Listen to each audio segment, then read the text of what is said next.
Bonjour à toutes et à tous. La liste des 24 joueurs qui sont concernés par les deux matchs qui nous attendent, France-Ukraine et Azerbaïdjan-France. Gardien de but, Lucas Chevalier, Mike Maignan, Brice Samba. Défenseur, Lucas Digne, Malo Gusto, Lucas Hernandez, Théo Hernandez, Ibrahima Konaté, Jules Koundé, William Saliba, Dayo Upamecano. Milieu de terrain, Eduardo Camavinga, N'Golo Kanté, Manu Koné, Michael Olise, Warren Zahir Emery. Attaquant, Marnes Akliouche, Bradley Barcola, Ryan Cherki, Hugo Ekitike, Randall Colomwani, Jean-Philippe Mateta, Kylian Mbappé, Christopher Nkunku. Qui veut poser la première question à Didier?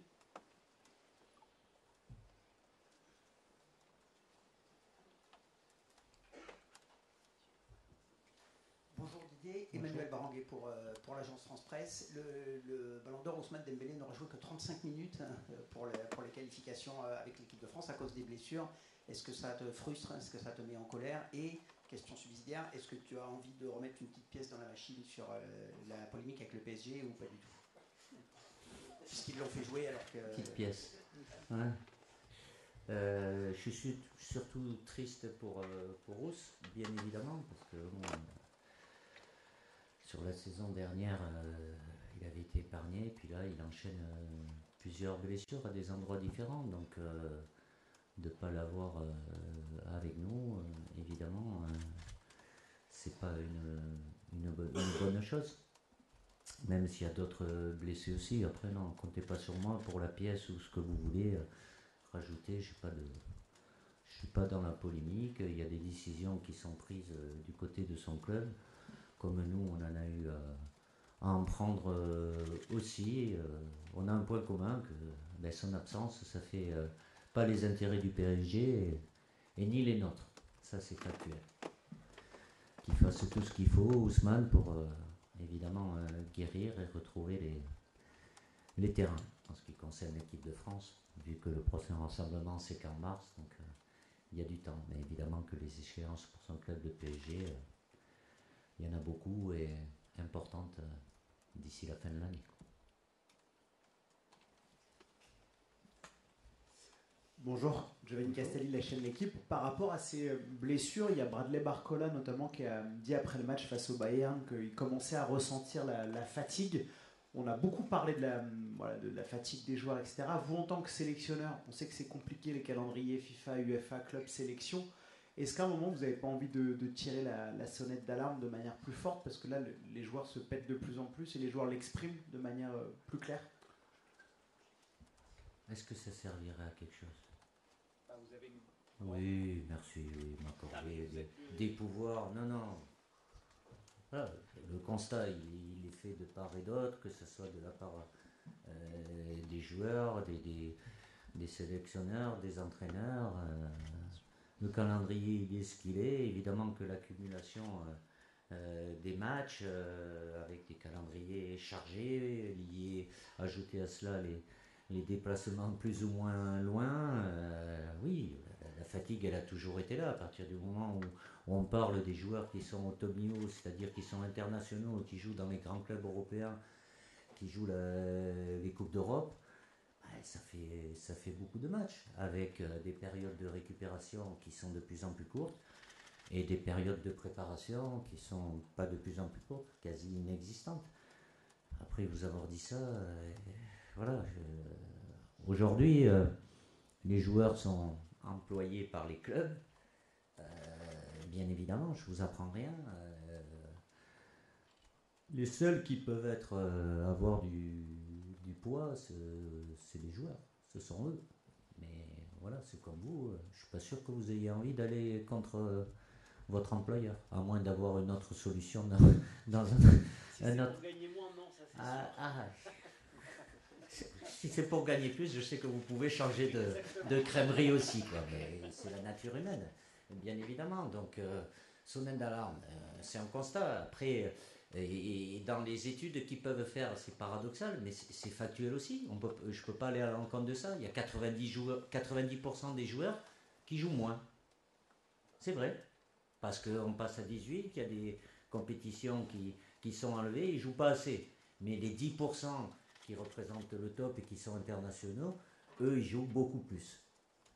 Et est-ce que c'est problématique? Oui, ça amène forcément à des blessures. Il y en a toujours eu. Est-ce qu'il y en a plus? Je n'ai pas fait d'études approfondies, mais évidemment. Et au-delà, comme je vous l'ai déjà dit, il y a la fatigue physique, mais il y a une autre fatigue qui est aussi importante et qui est malheureusement très difficile de mesurer aujourd'hui, c'est la fatigue psychologique, d'enchaîner d'une saison à l'autre, de pouvoir un peu se vider la tête aussi, et qui amène certainement à des surcharges. Mais voilà.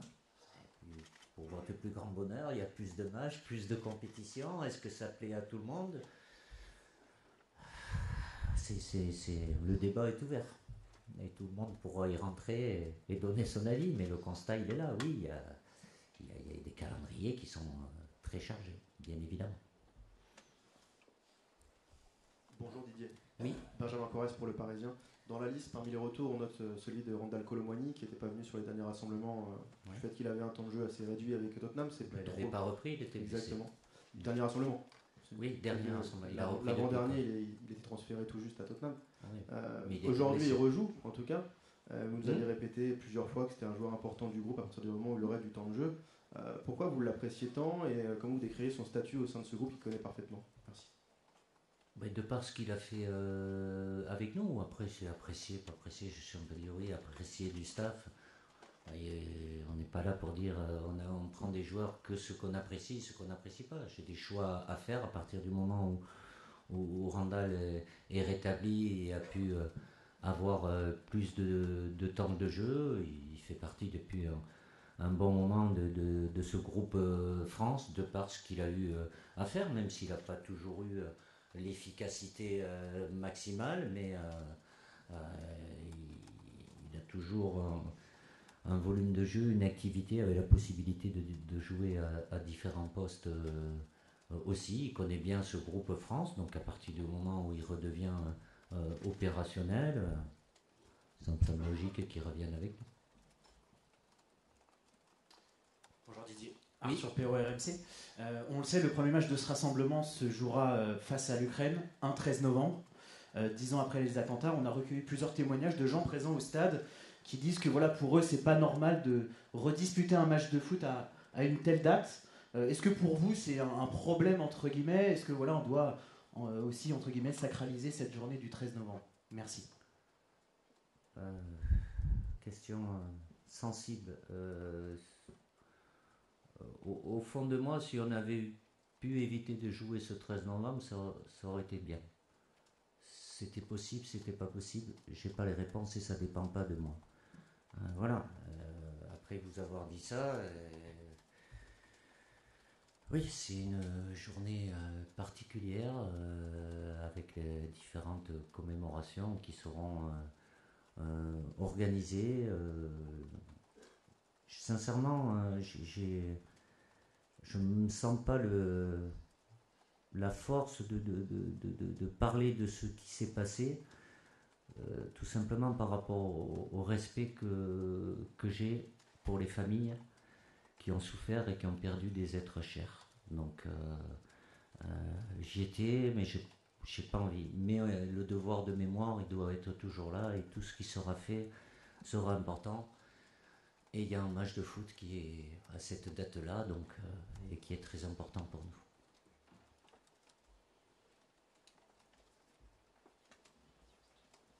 Bonjour Didier Hugo Delon, journal d'équipe. Je vais revenir à des considérations beaucoup plus terre à terre que la question précédente. revenir sur Ousmane Dembélé. Est-ce que vous jugez, vous, sur les dernières semaines, que la gestion du temps de jeu d'Ousmane par le PSG a été cohérente? Et la question qui est sous-jacente, c'est est-ce que vous, maintenant que le débat est dépassionné, ça fait 1 mois, ça fait 2 mois maintenant avec le rassemblement de septembre et octobre, vous avez l'envie et le souhait de modifier les process de communication entre les staffs médicaux des clubs et le vôtre? Est-ce que ça vous a incité à avoir une réflexion différente par rapport à cette communication-là entre le docteur Le Gall et ses homologues en club? Merci. Là, vous ciblez déjà les personnes. Bon, bref. Moi, je ne donne pas de leçons. Ce qui se passe au PSG, ça les regarde. Je n'ai pas les éléments. Vous, à titre personnel ou d'autres personnes, vous pouvez avoir des éléments. Est-ce que vous les avez? Est-ce que c'est les bons? Moi, je ne me permettrai pas de dire quoi que ce soit sur le PSG, Marseille, n'importe quel club. C'est leur quotidien. Ils décident. Ils ont les éléments pour décider. Comme nous, quand nous prenons des décisions, on a des éléments. Ça, c'est la première chose. Il y a toujours eu des échanges, comme c'est le cas là aussi, avec la blessure d'Ousmane, où il y a des images qui sont faites, des examens quand ils sont faits, qui sont communiqués dans un sens et dans l'autre, avec des échanges. C'est pas parce qu'il s'est passé ce qui s'est passé au dernier rassemblement qu'il n'y a pas d'échange. Ça, c'est mentir. Il y a toujours eu des échanges. Après qu'à un moment, les intérêts des clubs et les intérêts des sélections ne soient pas les mêmes, ça c'est une certitude. Mais il y a toujours eu des échanges sur, les examens qui peuvent être faits, les diagnostics qui peuvent être faits. Voilà, moi je ne suis pas là pour modifier le protocole médical, même s'il y a eu, je suis au courant, des demandes qui ont été faites qui ne sont pas encore validées. Le fait qu'on puisse donner plus de pouvoir de décision aux clubs qu'aux sélections, c'est pas à moi de prendre les décisions, mais à partir du moment où il y a des échanges, et je répète, c'est dans les deux sens aussi, voilà, ce qui n'empêche pas, comme l'a dit Luis Enrique, je suis d'accord avec lui, autant lui et que moi, je ne vais pas rentrer dans quelque polémique que ce soit.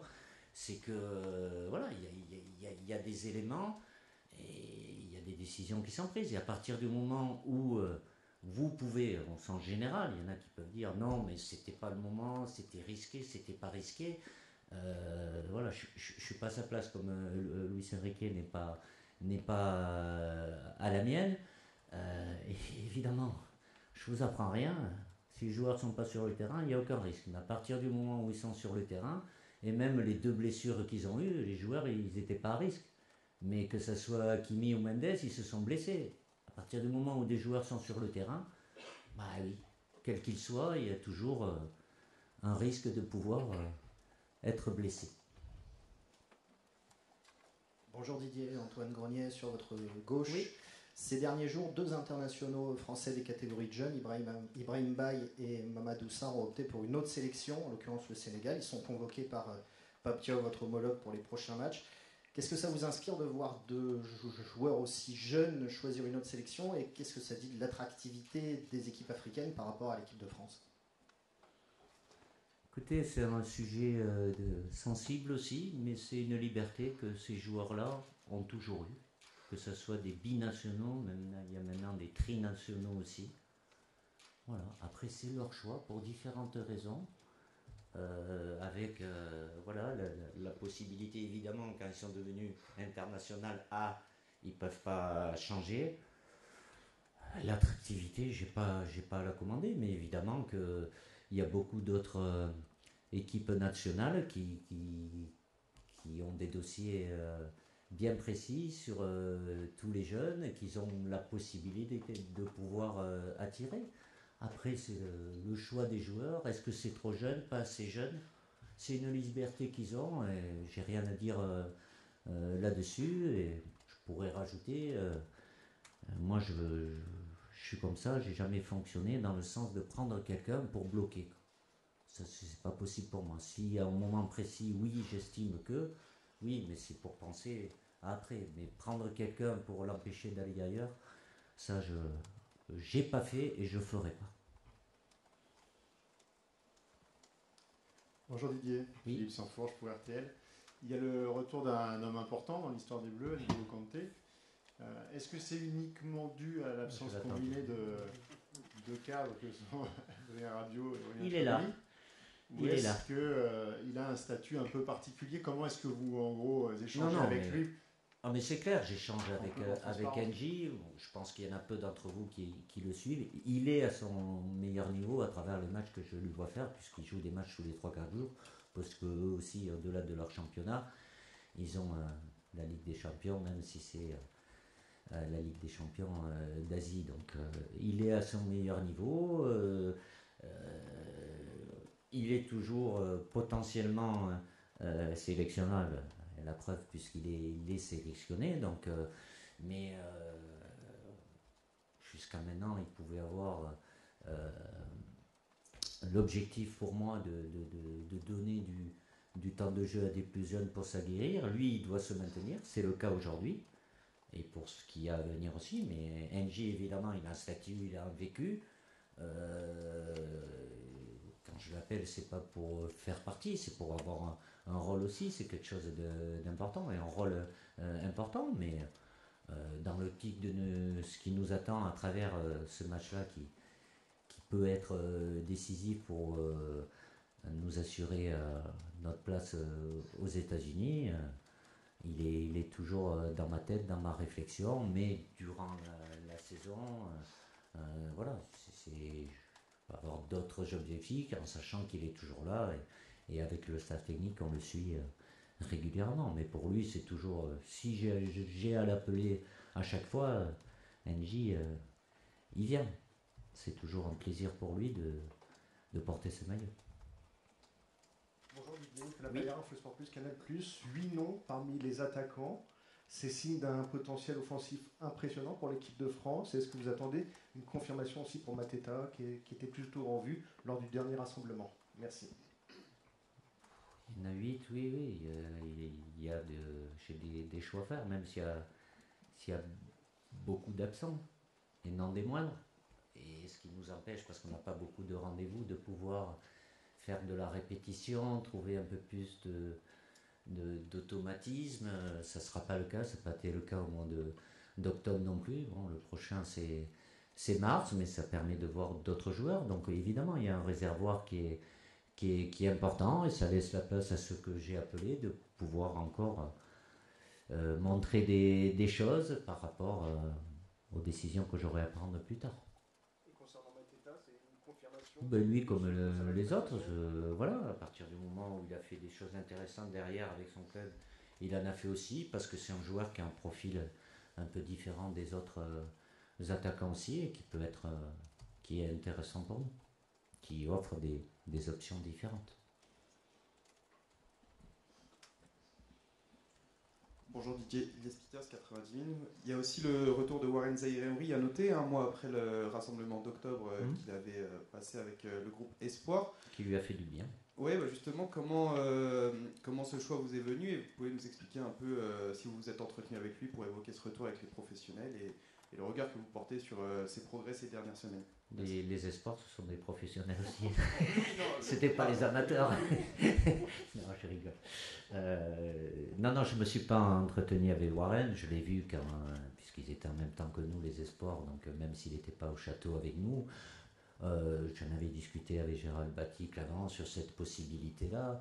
Évidemment, c'est un joueur qui a fait partie de beaucoup de rassemblements, même s'il n'a pas eu toujours énormément de temps de jeu. Mais à partir du moment où lui voyait ça d'une bonne chose, et un mois de rejouer avec les espoirs, ça lui a fait du bien, parce qu'il jouait moins avec son club. Depuis, il joue beaucoup plus, il a retrouvé un bon niveau. Donc voilà, c'est pas parce qu'il est retourné en espoir, et je sais que l'attente de Warren, c'est d'être avec nous. Et de par ce qu'il fait depuis le mois dernier, voilà, c'est pour ça que je le rappelle, sans penser qu'il va faire des allers-retours entre les espoirs et les A. Aujourd'hui, il a déjà vécu un A qui est assez conséquent. Et si dans la discussion, sans rentrer dans le détail avec Gérald Batic, il ne faut pas forcer les joueurs aussi, si c'est quelque chose qu'ils sentent comme positif et qui peuvent leur amener du plaisir, de la confiance, comme c'est le cas pour Warren, ça a été une très bonne chose. Avec d'autres, sans citer de nom, ce n'est pas forcément la même chose, mais avec Warren sur l'état d'esprit, il n'y a aucun souci là-dessus. Bonjour Didier, Baptiste Després Le Figaro. Dayo Upamecano était assez monstrueux avec le PSG, contre le PSG cette semaine. Est-ce que pour toi c'est le meilleur défenseur central au monde et dans quel domaine il a le plus progressé ces derniers mois et dernières années? Il fait partie, après, je ne suis pas objectif, comme il est international français, mais il fait partie des tout meilleurs défenseurs, de par ce qu'il est capable de faire sur un plan défensif, en vitesse, puissance, dans le duel. Et puis l'intelligence qu'il a aussi, une qualité technique de très bon niveau, donc c'est très bien quand il est avec nous aussi, même si il peut avoir un match où il est un peu moins bien aussi, à travers son club, il joue beaucoup, mais oui, c'est une valeur sûre qui a mis du temps avec nous pour arriver où il est depuis un petit moment, mais il dégage beaucoup de sérénité et d'assurance, bien évidemment.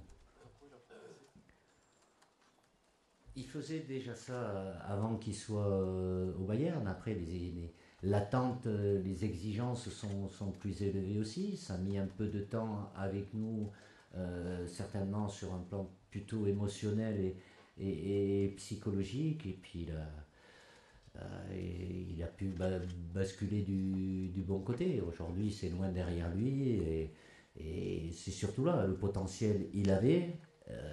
Après, de le matérialiser, ça demande oui, d'être tranquille, serein dans sa tête, et aussi d'avoir ce sentiment de confiance qu'il avait peut-être pas forcément à tous les matchs et avec nous au début, mais aujourd'hui c'est le cas, ce qui lui permet de dégager une force en tant que défenseur qui est assez impressionnante.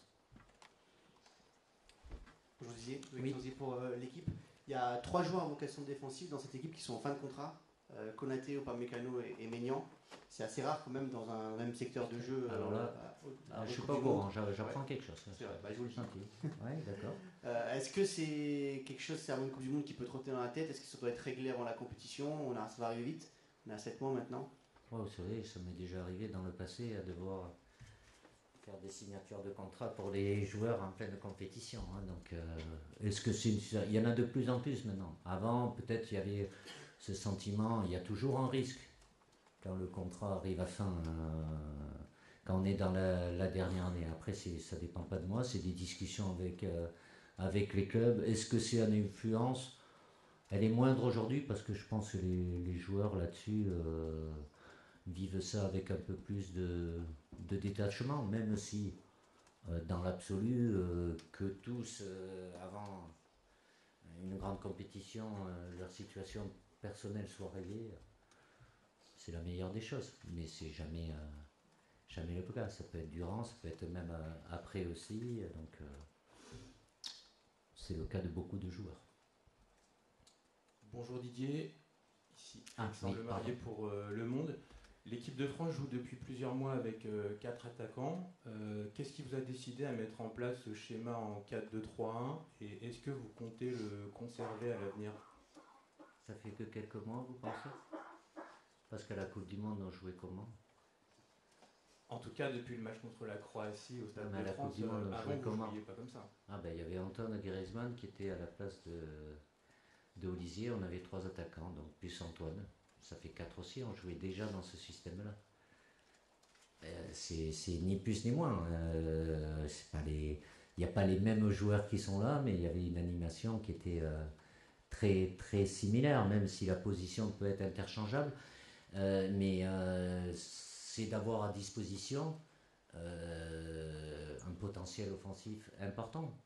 Alors il faut toujours avoir, ça c'est notre dada aux entraîneurs et aux sélectionneurs, le fameux équilibre offensif, équilibre défensif.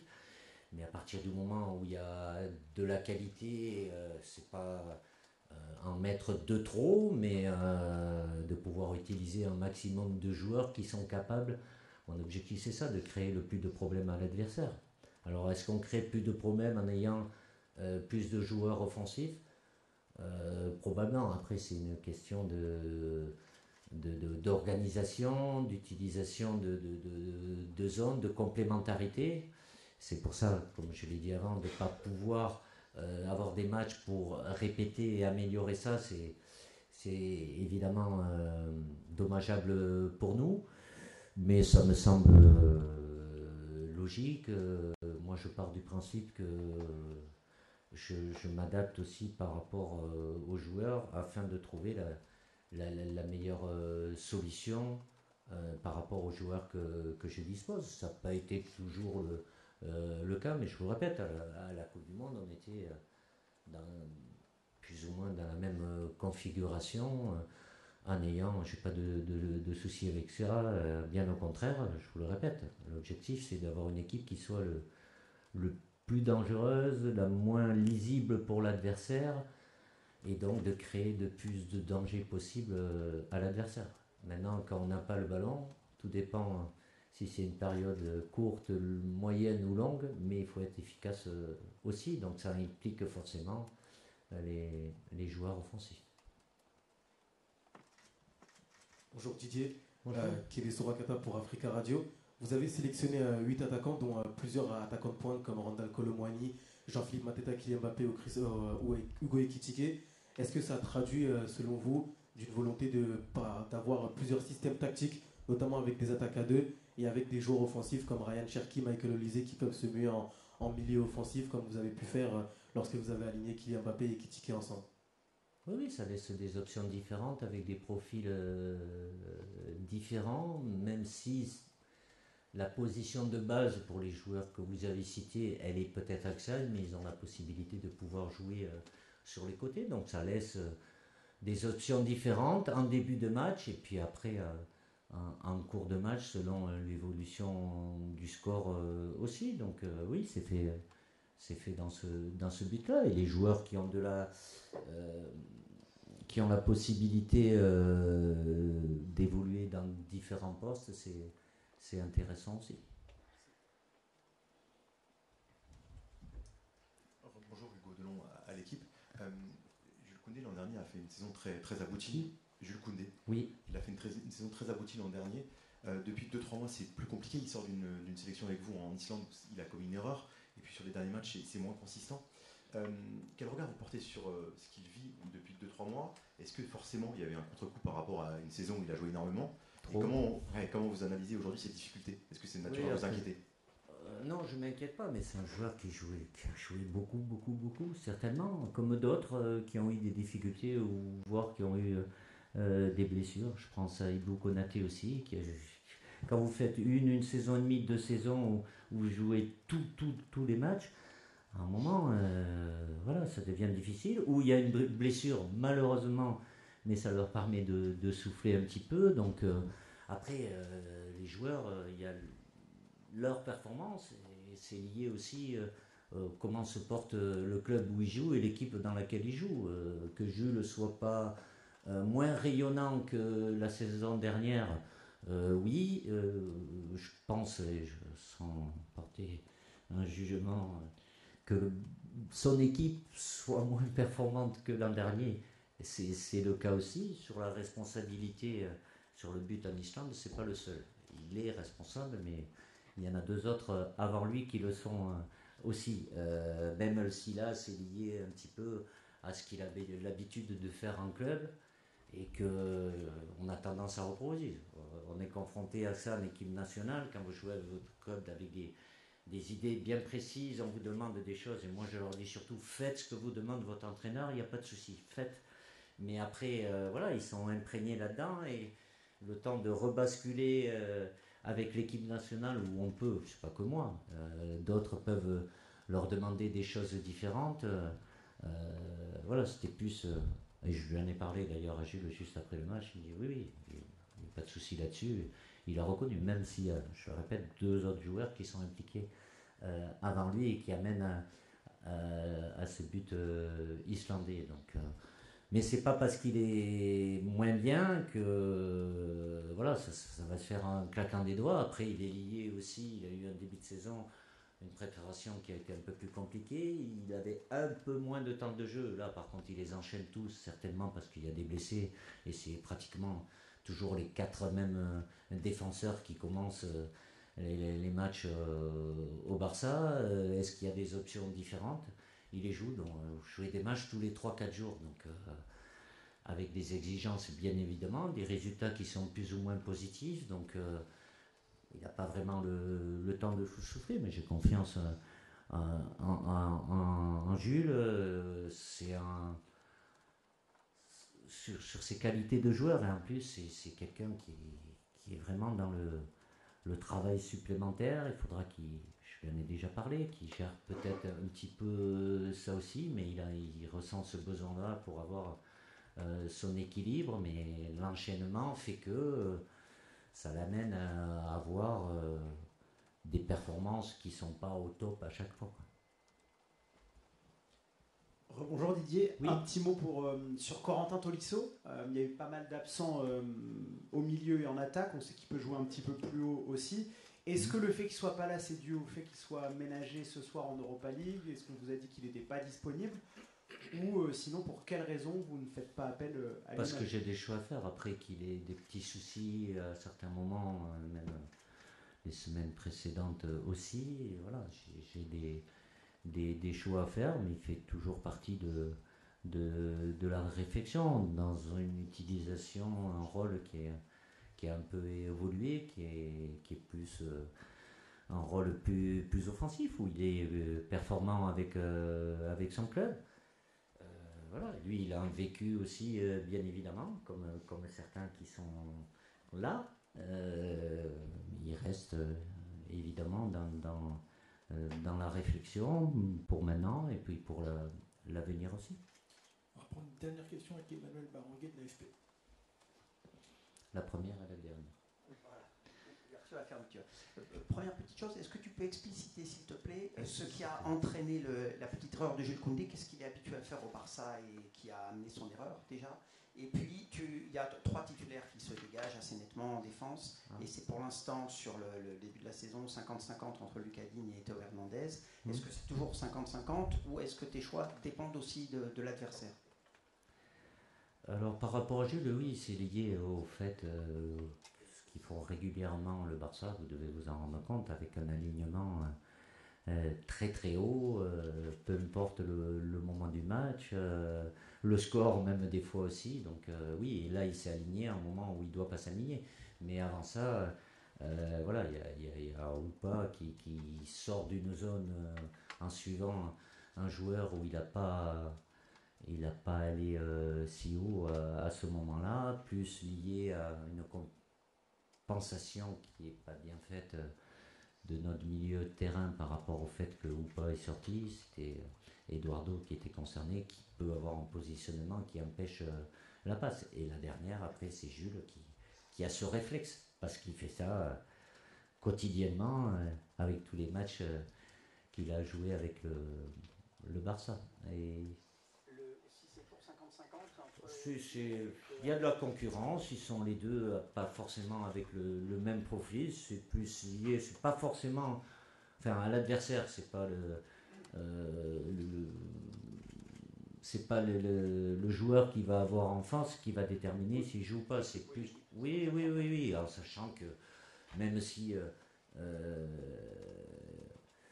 Lucas a une capacité offensive aussi, évidemment, entre les deux, même si Théo a fait beaucoup de progrès dans la phase défensive. Théo est censé être un joueur qui se projette beaucoup plus, chose qui fait plus avec son club, dans un système différent, puisqu'il est joueur de couloir, et là, il a tout l'espace devant lui. Quand il y a un joueur offensif devant lui, c'est pas pareil. Donc, mais voilà, c'est deux profils un peu différents, mais la concurrence elle est là. J'ai été amené à répartir. Des fois, il y en a un qui a joué le premier et l'autre a joué le deuxième. c'est bien que ça soit comme ça. Je ne sais pas si ça sera le cas.